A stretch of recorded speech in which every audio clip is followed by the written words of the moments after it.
여러분, 하나님을 어떻게 생각하세요? 여러분들 정말 하나님을 알기를 원하시는가? 아니면은 그저 하나님께 난 축복만 받으면 된다, 이렇게 생각하고 계시는가? 한번 곰곰이 생각해 보시죠. 여러분들 하나님 알기를 원하시는가? 아니면 하나님께로부터 내리는 축복을 받기만 원하는가? 아니면은 하나님이 기뻐하시는 일을 여러분들은 꼭 해야 되겠다, 이렇게 마음 먹고 하루하루 살고 계시는가? 아니면 내가 원하는 일에 하나님께서 적극적으로 지원해 주시기를 바란다, 이렇게 생각하고 있지 않은지. 또 나는 하나님과 함께 이같이 동행하며 기쁘고 즐거운 생활을 하기를 원한다.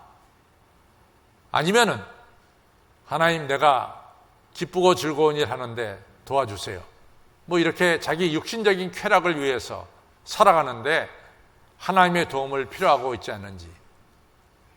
조금 더 심각하게 얘기하면은 여러분과 저는 하나님을 나의 주인, my Lord, 주인으로 모시는지, 아니면 여러분들은 하나님을 여러분들의 종으로 데리고 있는지 한번 생각해 볼 필요가 있습니다.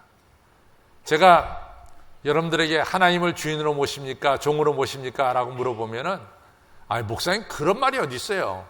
어떻게 하나님을 종으로 데리고 있을 수가 있어요? 부담스럽게. 그렇게 얘기할 거예요.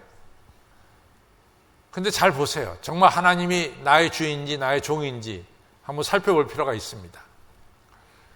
여러분, 사무엘상 4장에 보면은 뭐가 나오냐면은 이스라엘하고 블레셋하고 전쟁이 일어나요. 근데 아벡이라는 곳에서 전쟁이 일어나는데 그 전쟁에서 이스라엘이 패합니다. 그래갖고 이스라엘 군대 4,000명이 죽어요.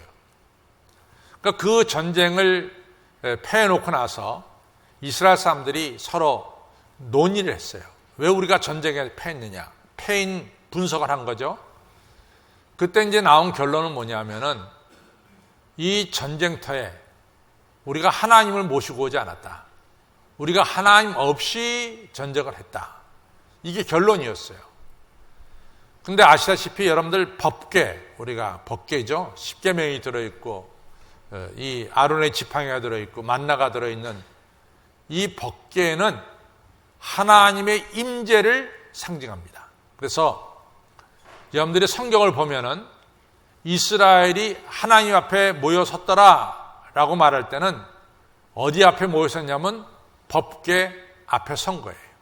그래서 법궤는 하나님의 임재를 상징합니다. 그때는 법궤가 어디 있었냐면은 실로라는 곳에 있었어요. 나중에 예루살렘 성전을 짓고 나서 법궤가 예루살렘에 옮겨왔지만은 그 전에는 실로에 있었어요. 그러니까 2차 전쟁을 치르기 전에 이 이스라엘 군대가 실로에 있는 법궤를 아벡이라고 하는 전투 장소로 옮겨왔습니다. 그러니까 이스라엘 군인들이 사기가 올라왔어요. 하나님이 우리와 함께 하시니까 틀림없이 2차 전쟁은 우리가 대승을 거둘 거다. 이렇게 이제 아주 이 마음을 먹었죠. 그러니까 막 기운들이 올라간 거예요.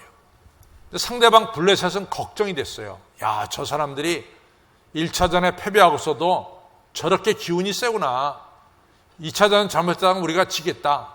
또 저들의 신까지 저들이 모셔왔으니까 저들이 대단할 거다.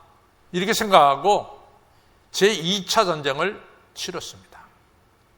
근데 2차 전쟁 결과 1차 전쟁과는 비교가 안 될 정도로 2차 전쟁 큰 패배를 거뒀습니다. 3만 명이 죽었어요. 3만 명이. 1차 전쟁에 4천 명 죽었는데 2차 전쟁에 3만 명이 죽었습니다. 왜 그런 일이 벌어졌을까? 이스라엘 군대 장관은 홈리와 비느하스입니다. 실로의 대제사장 엘리의 두 아들 홈리와 비느하스가 이 이스라엘 군대의 장군들인데 이 두 사람이 정말로 하나님을 경외했느냐? 성경은 아주 정확하게 말하고 있죠. 이 홈리와 비느하스는 불량한 자라. 하나님을 알지 못하더라. 성경이 아주 정확하게 찍어서 얘기해요. 왜 그러냐? 여러분들 우리가 감사한 마음으로 지금은 우리가 헌금을 드렸어요. 근데 그 옛날에는 헌금을 이 돈으로 드린 게 아니라 이 짐승으로 드렸죠. 그래서 이 제사 중에는 번제와 화제가 있거든요. 짐승으로 드리는 것 중에는. 그러면 이제 번제라 그러면 뭐냐면 속에 있는 짐승의 내장을 갖다가 다 빼내고 그 고기를 갖다가 동강 내가지고 완전히 불태워서 드리는 것 갖다가 번제라 그래요. 번제. 그래서 이 아브라함에게 이삭을 번제로 드려라 한 것은 이삭을 완전히 불태워서 하나님께 바쳐라 이런 얘기예요. 그 다음에 여러분들 제사 중에 화제가 있어요. 화제. 화제는 뭐냐면은 그 짐승의 내장을 갖다가 내장이 기름덩어리 아니에요? 그 기름을 갖다가 태워서 하나님께 바치고 고기는 그 제사장을 비롯한 예배에 참여한 사람들이 같이 나눠 먹게 하는 것이 바로 화제입니다. 그런데 이제 이스라엘 백성들이 하나님께 화제를 드리려고 이 짐승의 고기를 바치면은 그래서 이 홈리와 비누아스가 하나님께 바쳐지기도 전에 갈고리 가지고 먼저 빼가는 거예요. 고기를 하나님께 바쳐지기도 전에 자기들이 빼간단 말이지. 이게 보통 잘못된 게 아니죠. 하나님께 바쳐져야 되는데 바치기도 전에 빼간단 말이지. 더 나아가서 뭐냐면 이 성전에서 일하는 여성들을 홈리와 비누아스가 건드리기 시작했어요. 그러니까 하나님이 굉장히 노했어요. 노해가지고 엘리 제사장을 불렀어요. 엘리야, 네 아들들이 그렇게 엄청난 짓을 저지르는 너 어떻게 가만히 있냐. 근데 엘리가 이 아들들의 잘못을 알면서도 야단치지 않았어요. 크게. 그래서 아들들의 이 범죄가 계속됐단 말이지. 그러니까 하나님 뭐라고 말씀하면 엘리야, 너는 나보다 네 아들들을 더 사랑한다. 그게 결론이에요. 그래서 엘리도 나중에 죽죠. 근데 이런 홈리와 비누아스가 법궤를 전쟁터에 가져간 것은 엘리야 이 홈리와 비누아스가 하나님을 경외하는 겁니까? 주인으로 모신 겁니까? 아니면은 자기 종처럼 사용하는 겁니까? 정직하게 한번 얘기해 보시죠. 정말로 홈리와 비누아스는 하나님을 주인으로 모시는 거예요? 아니면 자기 목적을 이루기 위해서 종처럼 사용하는 겁니까? 종처럼 사용하는 거죠. 그럼 아주 명백한 겁니다. 하나님을 경외하는 게 없어요. 경외한다면 그래 하나님께 바쳐질 재물을 갖다 도중에 빼먹겠어요? 말도 안 되는 거지. 성경은 하나님께서 직접 얘기했어요. 엘리의 두 아들은 불량한 자다. 불량한 자라고 얘기하고 있어요. 그러니까 홈리와 비누아스는 하나님을 종처럼 자기 뜻을 이루는데 사용한 거예요. 그런데 문제는 그게 통하느냐 그 말이야. 통하느냐. 법궤 그날 뺏겼어요. 블레셋한테. 그리고 하나님을 이용해 하려고 하는 그 전쟁은 1차전하고 상대가 안 되게 1차전은 4,000명 죽었는데 2차전은 무려 3만 명이 죽었다. 그리고 실로 성서는 쑥대밭이 돼버리고 말았어요. 말도 안 되는 거죠. 여기서 우리는 분명한 것이 있습니다. 우리가 하나님이 그냥 하나님으로부터 점만 짜려고 생각하면은 일이 안 되는 거예요. 그래가지고는 안 되는 거예요. 정말로 여러분과 제가 하나님의 은혜와 축복 속에 살려고 하면은 하나님을 여러분과 저는 경외해야 돼요. 오늘 성경 말씀 그대로 너희는 먼저 그의 나라와 그의 의를 구할 때 이 모든 것을 너에게 더하시라고 하는 하나님의 축복이 우리에게 임하게 될 줄로 믿습니다. 중요한 것은 하나님을 이용하려고 들지 말고 우리가 먼저 그의 나라와 그의 의를 구할 때 나머지 모든 것이 이루어지는 이 순서가 분명한 거예요. 이루어지는 역사가 우리에게 있습니다. 그러니까 여러분과 저는 2020년을 살면서 이같이 하나님을 이용하려고 들지 말고 여러분과 저는 먼저 그의 나라와 그 의를 구하는 이러한 믿음 생활을 하시기를 주님의 이름으로 축원합니다. 그러면 먼저 그의 나라와 그의 의를 구한다. 그게 좀 구체적으로 뭡니까? 라고 물어보면은 여러분들 먼저 창조주 하나님을 아는 거예요. 여러분과 제가 하나님을 알려고, 이게 젖소가 뭔지 그건 관계없어. 그냥 젖소한테 젖만 짜면 돼. 그건 잘못된 거지. 하나님이 누구인지 알 필요 없어. 그냥 하나님께 축복만 받으면 돼. 그게 잘못된 거라 그 말이에요. 그래서 예수님께서 요한복음 10장 3절에 영생은 뭐냐? 영생은 하나님과 하나님 보내신 예수 그리스도를 아는 것이 바로 영생이다 그랬어요.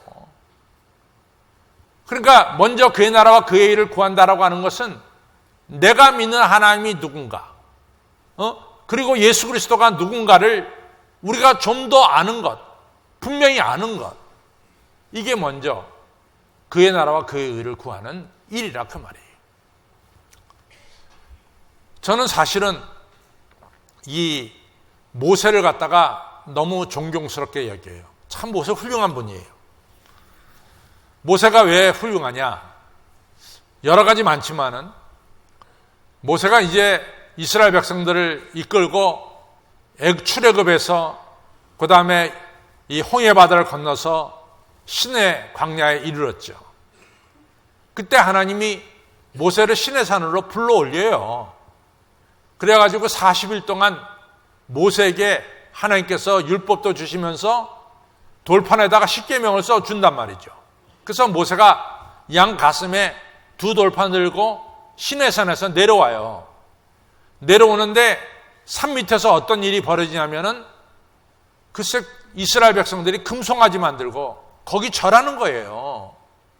그러니까 모세가 너무 흥분했습니다. 세상에 우리가 하나님의 은혜로 출애굽하고 이같이 광야에 나와서 자유를 얻게 됐는데 어째서 말이야 하나님이 가장 싫어하는 이 우상 만들고 거기 절하냐 이거지. 그럼 모세가 너무 흥분한 나머지 하나님이 주신 두 돌판을 던졌어요. 그들을 향해서. 그러니까 십계명이 완전히 깨지고 말았죠. 그때 하나님 뭐라고 말씀하냐면은 야 모세야, 이 백성들은 너무 목이 고다. 하나님의 은혜를 모르는 백성들이야. 내가 이 백성들을 다 진멸하고 내가 너로 하여금 이같이 새로운 백성을 만들어 줄 테니까 새로운 백성과 함께 이 젖과 그리는 가나안 땅에 들어가라. 이렇게 이제 하나님 말씀하셨죠. 그때 모세가 아주 중요한 중보기도를 드립니다. 하나님, 차라리 하나님 제 이름을 생명책에서 지워버리시죠. 이 백성을 같이 진멸시켜서는 안 됩니다. 이러면서 모세가 기도했고, 또 두 번째 기도는 하나님, 이 백성을 이 광야에서 다 진멸시키면은 이 백성을 내보낸 애굽 사람들이 뭐라고 얘기하겠습니까? 그래, 야훼 하나님이라는 자는 자기 백성을 광야에 끌어내고 모조리 죽이는 사람이구나, 죽이는 신이구나, 이렇게밖에 얘기하지 않겠습니까? 그러니 하나님, 이 백성을 용서해 주시기를 바랍니다. 그래서 하나님이 그 기도 들어주세요. 그래서 우상을 숭배한 이스라엘 백성들을 진멸시키지 않습니다. 근데 하나님이 조건을 하나 걸었어요. 내가 이들하고 약속을 했다. 젖과 꿀이 흐르는 땅에 인도하기로. 근데 그 약속 지키마. 내가 이 백성을 하여금 틀림없이 젖과 꿀이 흐르는 가나안 땅에 들어가도록 내가 인도하겠다. 단지 하나, 나 이들하고 동행하지 않겠어. 왜 동행하지 않느냐? 이들이 또 가다가 또다시 죄를 저지르면은 그땐 내가 용서 없이 이들을 다 진멸할까 봐 하나님 스스로 하나님 자신을 보호하기 위해서 내가 이 백성들을 보면 가다 보면 또 죄를 저지를 것 같은데 그때는 내가 지체하지 않고 이들을 진멸할 것 같으니까 그러면 젖과 꿀이 흐르는 가나안 땅에 못 들어가는 게 아니냐? 그럼 내가 약속한 것을 이루지 못하는 게 아니냐? 그러니까 차라리 내가 이들과 동행하지 않고 이들을 약속대로 내가 젖과 꿀이 흐르는 땅에 들어가게 하겠다. 이렇게 말씀했어요. 그때 모세가 뭐라고 기도하냐면 하나님 그건 아닙니다. 하나님과 같이 하지 않는 가나안 땅은 없습니다. 하나님이 우리와 함께 가나안 땅에 들어가지 않으면 가나안 땅은 의미가 없습니다. 저도 안 올라갑니다. 그때도 하나님이 이런 모세의 중보기도를 들으셨어요. 좋다. 내가 너와 함께 가마. 그런 거예요. 모세 대단한 분 아니에요. 그 다음에 하나님이 모세 기도 다 들어주셨어요. 진멸시키겠다는 것도 거둬들이시고, 내가 저들과 함께 같이 가지 않겠다 그런 것도 모세가 같이 가지 않으면 가나안 땅이 의미가 없습니다라고 기도하니까 또 그것도 받아주시고 들어주셨단 말이죠. 그 다음에 모세가 출애굽기 33장에 유명한 기도를 또 하나 드려요. 뭘 기도를 드리냐면, 하나님, 저 하나님의 영광을 보고 싶습니다. 이 얘기는 하나님이 나중에 설명을 하세요. 하나님의 얼굴을 보고 싶습니다. 이렇게 이제 모세가 하나님께 기도하죠. 그때 하나님이 대답하시기를, 모세야, 너만큼 나를 대면해서 아는 자가 없다. 너와 나는 정말로 가까이 안다. 근데 네가 내 얼굴을 보겠다라는데 내 얼굴을 보고 살 자가 없어. 그러나 네가 그만큼 얼굴을 보겠다 그러니까 내가 너를 바위 틈에 세워두고 내가 지나갈 때 네 얼굴을 내가 가릴 것이고, 내가 지나간 다음에 내가 손을 펴서 네가 내 등을 보게 될 것이다. 그래서 모세가 하나님의 얼굴은 보지 못하고 하나님의 등을 봤어요. 그러면 이러한 일련의 얘기 속에서 우리가 뭘 하나 캐치할 수 있습니까? 모세는 하나님 알기를 너무나 원했다는 거야. 예수도 알기 원하면 크고도 넓은 은혜와, 우리가 찬송을 불렀듯이 모세는 이 지구상에 살았던 그 어떤 사람보다도 하나님과 가까이 계신 그런 분이었는데, 그럼에도 불구하고 모세는 하나님을 알기를 더 원하고 더 원했다 이거죠. 그것이 바로 먼저 그의 나라와 그의 의를 구하는 그러한 자세라 그 말이에요. 저는 이러한 모세가 너무 좋아요. 저도 사실은 새벽마다 기도합니다. 하나님, 주의 성령을 통해서 주를 아는 지혜와 믿는 지혜가 제게 자라기를 바랍니다. 그리고 하나님, 저 하나님의 영광을 보고 싶어요. 난 새벽마다 기도해요. 예수님을 좀 더 알기를 원하는 것, 그것이 먼저 그의 나라와 그의 의를 구하는 거예요. 사도 바울이 빌립보서 3장 10절에서 이런 유명한 설교를 했어요. 저는요, 사실 예수 그리스도의 부활의 능력과 그리고 예수 그리스도의 고난의 신비를 저 좀 알고 싶어요. 그래서 저는 날마다 그리스도와 함께 죽고 그리스도와 함께 삽니다. 사도 바울도 그리스도를 알기를 그렇게 원했어요. 부활의 능력과 고난의 신비를 저도 좀 분명히 알고 싶습니다. 그래서 사도 바울은 빌립보 3장 10절에 내가 그래서 날마다 그리스도와 함께 죽고 내가 날마다 그리스도와 함께 삽니다 라고 이야기를 했어요.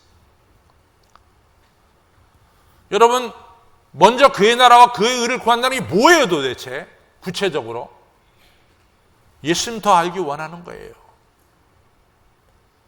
먼저 그의 나라와 그의 의를 구하라 우리 말은 많이 해요. 그게 도대체 구체적으로 뭐냐 이거지. 구체적으로 여러분과 저는 예수님을 더 알기를 원하는 그 여러 가지 방법이 있겠죠. 성경 말씀을 읽기도 하고 듣기도 하고 묵상도 하고 그렇겠죠. 사도 바울이 로마서 10장 8장 9절 10절에서 이런 얘기를 했잖아요. 여러분들, 예수님이 여러분들의 구주신 것을 알고 하나님이 예수님을 죽은 자 가운데서 살리신 것을 여러분들이 믿으면 여러분들 구원받은 거예요. 여러분들이 마음으로 믿어 의에 이르고 입으로 신하여 구원에 이르느니라. 이런 귀한 말씀을 했어요. 여러분과 저가 예수 그리스도를 분명히 안다는 것이 바로 구원의 핵심이에요. 어느 목사님이 자기가 지금까지 긴 신앙의 여정을 살아왔는데 그 긴 신앙의 여정은 50cm의 여행이었습니다. 도대체 50cm의 여행이 뭐예요? 그것은 뭐냐면 자기가 머리로 알고 있는 우리 주님을 마음으로 믿는 이 자리가 여기서부터 여기까지가 50cm래요. 이 여행을 자기가 신앙여행을 해왔습니다. 지식으로만 알던 우리 예수님을 이제는 체험적으로 아는 신앙여행을 해왔습니다. 중요한 얘기입니다.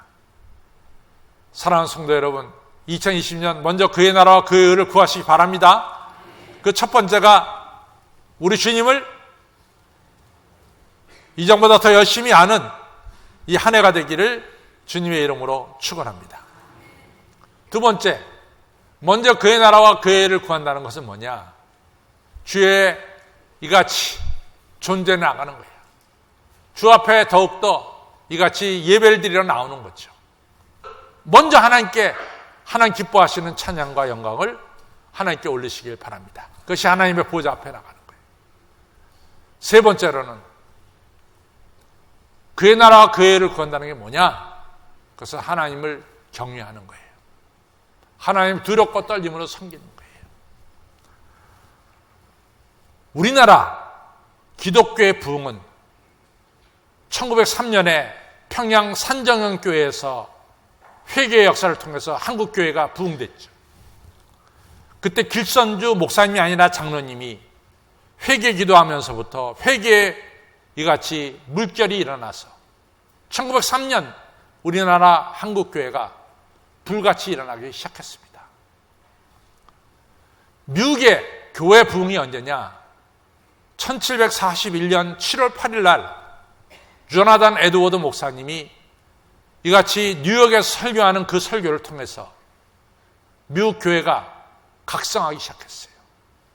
조나단 에드워드 목사님은 사실 우리 장로교하고도 굉장히 가까워요. 장로교 목사님이시고 이분이 프린스턴 신학대학원의 총장이셨어요. 이 조나단 에드워드 목사님이 1741년 7월 8일 날 설교한 내용이 뭐냐? 지금 능력의 하나님께서 지옥 불구덩이에 떨어지려고 하는 여러분과 저를 붙잡고 있습니다. 여러분과 저는 지금 지옥 불구덩이에 떨어질 수밖에 없는데 하나님의 능력의 손이 여러분과 저를 붙들어서 지켜주고 계십니다. 그 설교를 할 때 교인들이 다 눈물바다가 됐어요. 하나님의 손이 아니면 정말 자기는 지옥 불구덩이에 떨어질 수밖에 없는 죄 많은 인간임을 깨닫기 시작했어요. 회개가 터지고 눈물바다가 터지고. 여러분도 그렇지 않아요? 하나님이 붙들려 주지 않으면 여러분과 저는 지옥 불구덩이에 떨어질 수밖에 없잖아요. 그걸 깨달아야지. 하나님이 붙들어 주셔서 여러분과 저는 지옥 불구덩이에 떨어지지 않고 이 시간 붙잡혀 있는 거예요. 구원받은 상태로 있는 거예요. 이 은혜를 여러분과 저는 알아야 됩니다. 그 다음부터 하나님의 은혜를 깨닫고 회개하기 시작하고 감사하기 시작하면서 미국 교회가 부흥의 불길이 일어나기 시작했어요. 먼저 그의 나라와 그의 의를 구한다는 건 뭐냐? 예수도 알기를 원하는 거예요. 예수님을 더 알기를 원하는 거야. 두 번째는 뭡니까? 은혜의 보좌 앞에 나가서 하나님께 영광을 돌리는 거야. 세 번째 뭡니까? 지옥 불구덩이에 떨어진 나를 붙들어서 구원하시는 우리 주님을 두렵고 떨림으로 섬기는 것이 먼저 그의 나라와 그의 의를 구하는 일. 그리하면 그 모든 것을 더해 주시는 하나님의 축복을 받게 될 줄로 믿습니다.